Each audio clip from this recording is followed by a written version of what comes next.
معزز سامعین گرامی قدر، جیسے آپ کے سامنے رمضان میں کیے جانے والے اعمال کے حوالے سے چند گزارشات کو رکھ رہا ہوں کہ انفاق فی سبیل اللہ کا رمضان کے ساتھ بڑا گہرا تعلق ہے، توبہ استغفار کا رمضان کے ساتھ بڑا گہرا تعلق ہے۔ آج انشاءاللہ ہم اعمال میں سے نیکیوں کے ایک اور عمل کا ذکر کریں گے جس کا تعلق صرف رمضان سے ہی نہیں بلکہ اگر پوری زندگی کے اندر اس نیک عمل کو اختیار کیا جائے تو کوئی ایک مشکل، کوئی ایک مصیبت، کوئی ایک پریشانی ایسی نہیں جو رفع نہ ہو جائے۔ پہلی بات، وہ عمل کون سا ہے اور اس عمل کے فضائل و مناقب کیا ہیں اور اس کو چھوڑ دینے کی وعیدیں کیا ہیں۔ سنن ابن ماجہ میں حضرت ابو درداء کی ایک روایت موجود ہے کہ نبی کریم صلی اللہ علیہ وسلم نے ارشاد فرمایا، کیا میں تمہیں ایک ایسے عمل کی خبر نہ دوں کہ جو بہت پاکیزہ ہے، جو درجات کو بہت بلند کرنے والا ہے اور تمہارے رب کو بہت زیادہ محبوب اور پسندیدہ ہے، اور اس بات سے بہتر ہے کہ تم سونے اور چاندی کے پہاڑ خرچ کرو، اور اس بات سے بھی بہتر ہے کہ تم کافروں کی گردنوں کو کاٹو۔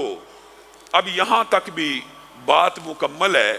کسی بھی عمل کی فضیلت کو بیان کرنے کے لیے جو تجسس کا، جو حدیث کا، جو اسلامی تربیت کا ایک انداز ہے وہ تو مکمل ہو چکا کہ اس کے فضائل بیان کر دیے گئے اور لوگ متوجہ ہو کے سن لیں، لیکن اسی پر بس نہ کیا کہ تم کافروں کی گردنوں کو کاٹو۔ کیا کہا؟ بلکہ کافر بھی تمہاری گردن کو کاٹیں۔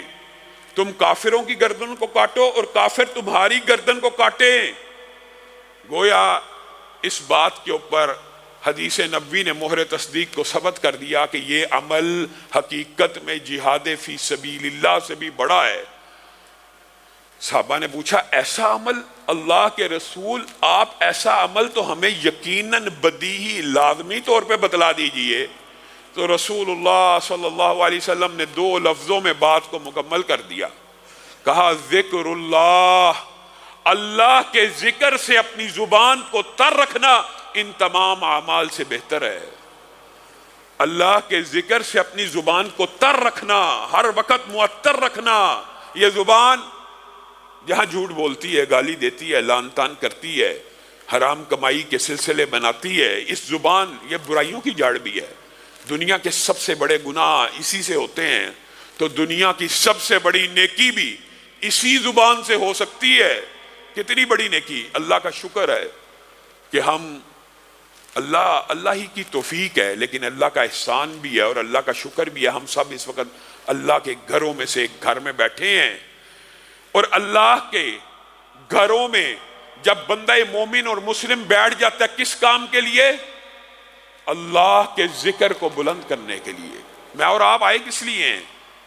میں کچھ اللہ رب العزت اور رسول اللہ صلی اللہ علیہ وسلم کی باتیں آپ کو بتلاؤں اور آپ یہ باتیں سنیں، گویا رب کے ذکر کے لیے اس مجلس میں یہ قائم حلقات آپ کے لیے اور میرے لیے خوشخبری کا باعث ہے۔ کس لیے؟ رسول اللہ صلی اللہ علیہ وسلم نے فرمایا، اور ہمارا ایمان اور عقیدہ ہے جو رسول اللہ فرما دیں اس میں کوئی شک اور شبہ نہیں ہو سکتا۔ رسول اللہ صلی اللہ علیہ وسلم نے فرمایا، جب کسی مسجد میں، اللہ کے گھروں میں ذکر کے لیے لوگ جمع ہو جاتے ہیں، میرے ذکر کے لیے، میری بات سننے کے لیے، بات نصیحت کے لیے، تبلیغ دین کے لیے، سمجھنے سمجھانے کے لیے، تو آسمان سے ان کے لیے فرشتوں کا نزول ہوتا ہے۔ میرے بھائیوں، حدیثیں آپ نے شاید پہلے بھی سنی ہو لیکن غور نہیں کیا۔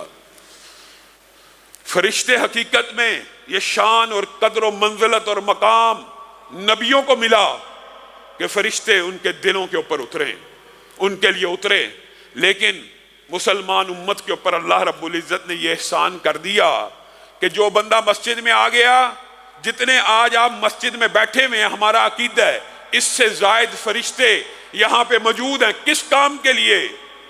رسول اللہ صلی اللہ علیہ وسلم نے کہا، پہلی بات اس کام کے لیے کہ وہ آپ کے دلوں کے اوپر سکینت کا نزول کر دیں۔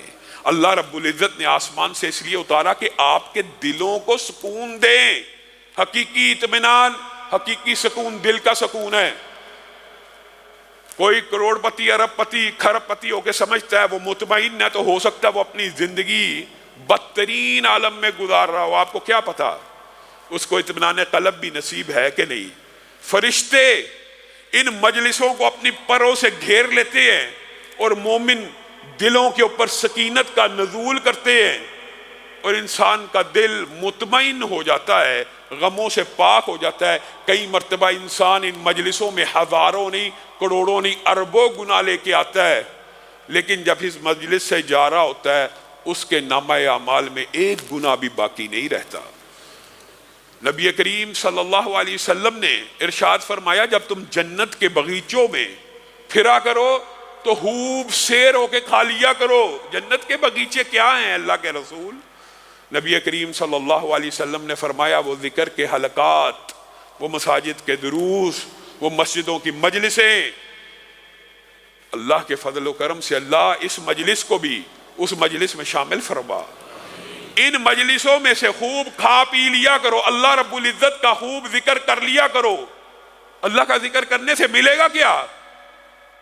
جو اللہ رب العزت نے اس بارے میں ٹریڈنگ کی ہے، جیسے انفاق فی سبیل اللہ کی ٹریڈنگ آپ کے سامنے رکھی، دیں اللہ کو ایک دیں، اللہ ہو سکتا ہے 700 کرے، اللہ ہو سکتا ہے 1,00,000 کرے، اللہ ہو سکتا ہے 2,00,000 کرے، اللہ کی مرضی ہے۔ اسی طرح یہ جو اللہ تعالیٰ نے ذکر اللہ کی ٹریڈنگ کی ہے یہ بھی بڑی عجیب ہے۔ آپ ان حلقات میں ان مسجدوں کو اللہ کے ذکر سے معطر کر دیں، اللہ کیا کرے گا؟ بدلے میں کیا ملے گا؟ آپ ایک بات کے اوپر ذرا غور کرنا، علاقے کا M N A, S H O, S P آپ کا ذکر کرتا ہو اپنی مجلس میں، فلاں میرا دوست ہے، وہ آئے گا اس کا کام کر دینا۔ ایم این اے کے وہ میرا ووٹر ہے، بڑا اچھا سپورٹر ہے، آپ کتنا خوش ہوں گے؟ اگر وزیر اعلیٰ کہے کتنا خوش ہوں گے؟ اور اگر وزیر اعظم یا صدر کہہ دے آپ کی خوشی کا کوئی ٹھکانہ نہ ہوگا۔ اور اگر امریکہ کا پریزیڈنٹ جو بائیڈن اپنی مجلس میں کہے فلاں ابن فلاں میرا دوست ہے، یا فلاں بندے کا ذکر اپنی مجلس میں کرے سب کے سامنے، آپ کی خوشی کا کیا ٹھکانہ ہوگا؟ اللہ رب العزت نے اس ٹریڈنگ کو سمجھانے کے لیے قرآن پاک میں ایک آیت کو نازل کیا، فَاذْكُرُونِي أَذْكُرْكُمْ، تم میرا ذکر ان مجلسوں میں کر کے دیکھو تو صحیح، عام مجلس میں بغیر مجلس کے تم میرا ذکر کر کے دیکھو تو صحیح، میں رب عرش کی بلندیوں پہ تمہارا ذکر کرنا شروع کر دوں گا۔ تم میرا ذکر کرو، میں تمہارا ذکر کرتا ہوں۔ بتائیے یہ قدر و منزلت اور فضیلت کے اعتبار سے اکیلی یہی آیت بھی انسان کے لیے کافی ہے، لیکن نبی کریم صلی اللہ علیہ وسلم نے سمجھانے میں کوئی کسر نہ چھوڑی کہ کوئی ابہام نہ رہ جائے۔ میں بندے کے گمان کے مطابق ہوں، اللہ رب العزت کا فرمان ہے میں بندے کے گمان کے مطابق ہوں۔ جب وہ مجھے اپنے جی میں یاد کرتا ہے میں بھی اس کو اپنے جی میں یاد کرتا ہوں۔ جب وہ مجھے اعلانیہ یاد کرتا ہے یا مجلس میں یاد کرتا ہے تو میں بھی اسے اعلانیہ یاد کرتا ہوں، رب کہہ رہا ہے، اور میں بھی اسے مجلس میں یاد کرتا ہوں، اور ایسی مجلس میں یاد کرتا ہوں جو میرے بندے کی مجلس سے بہتر ہے۔ بتائیے اللہ کی مجلس کیا ہے؟ فرشتوں کی، مقرب ملائکہ کی۔ یہاں پہ بندہ، ایک عام بندہ سبحان اللہ کہہ رہا ہوتا ہے، سبحان اللہ، اللہ اکبر، الحمدللہ، لا حول ولا قوت الا باللہ، لا الہ الا اللہ، استغفر اللہ، جتنی بھی ذکر کی اس کا اقسام ہے، درود پڑھ رہا ہے۔ عرش کی بلندیوں پہ اللہ رب العزت ہر ذکر کے بدلے میں، ہر بندے کے ہر ذکر کے بدلے میں فرما رہے ہوتے ہیں میرے بندے نے میری تسبیح بیان کی۔ فرشتوں میرے فلاں بندے نے سبحان اللہ کہا ہے، میرے فلاں بندے نے سبحان اللہ کہا ہے۔ ایک بندہ ہر وقت اللہ کے ذکر سے اپنی زبان کو معطر رکھتا ہے، اللہ رب العزت آسمان کی بلندیوں اور عرش کے اوپر اس بندے کا ذکر کرتے رہتے ہیں، یہاں تک کہ فرشتوں کو سمجھ آ جاتی ہے اللہ اس بندے کا اتنی کثرت سے ذکر کر رہے، اتنی کثرت سے ذکر کر رہے، گویا بندہ بھی کوئی کسر نہیں چھوڑ رہا، ہر لمحے ہر وقت ذکر ہی کرتا چلا جا رہا ہے، اور اللہ عرش پہ بیٹھ کے اس کا ذکر کرتے چلے جا رہے ہیں۔